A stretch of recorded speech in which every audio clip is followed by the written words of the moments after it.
I'm Dean Register, and welcome to Chapter 7 of my book, Holy Grit, The Will to Persevere.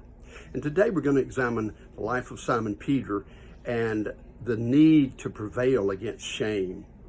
Of all the Bible characters and all the surveys I have looked at, Simon Peter consistently ranks close to the top. I certainly identify with him. I share his weaknesses, but I aspire to the strengths that he displayed. Simon Peter was the leader of the band of brothers.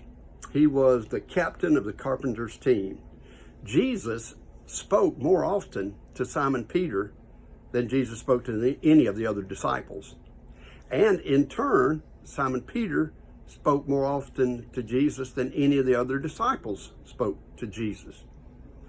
But how would you like it if your worst sin, your most despicable failure, was published so that everybody could see it and read it? Wow, that would be a shameful thing. The moniker of shame hangs heavy around the necks of some people. And I think that's because shame does something internally to us. Shame is the voice that speaks rejection and disapproval. But the voice of Jesus speaks love and grace. The voice of shame says, you can't be forgiven. The voice of grace says, you can always be forgiven. So in this chapter, we're going to look at Simon Peter, and we'll see how Jesus confronted the shame in his life on the shore of the Sea of Galilee, and how he would not let Simon Peter escape that confrontation. And in turn, Jesus provided a restoration for Simon Peter. We have to prevail against shame. And it takes a ton of holy grit. I remember visiting an 86-year-old lady in the hospital. I knew her to be a wonderful, kind, and loving follower of Christ. I prayed with her there at the hospital bed, and as I started to leave, she said, Pastor, I'm not afraid of dying, but I just wonder if I've been forgiven enough. And I asked her what she meant by enough.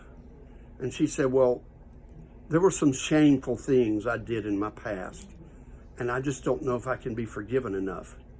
So I knelt down on one knee beside her bed, took her frail hand, and I said, everything that needs to be done for you has been done at the cross by Jesus. He did enough because you never could. Tears began to flow, and she caught her breath, and she said, thank you for reminding me. The years and the fears had almost made me forget. Hey, brothers and sisters, fight against shame. Don't let it distort your perspective.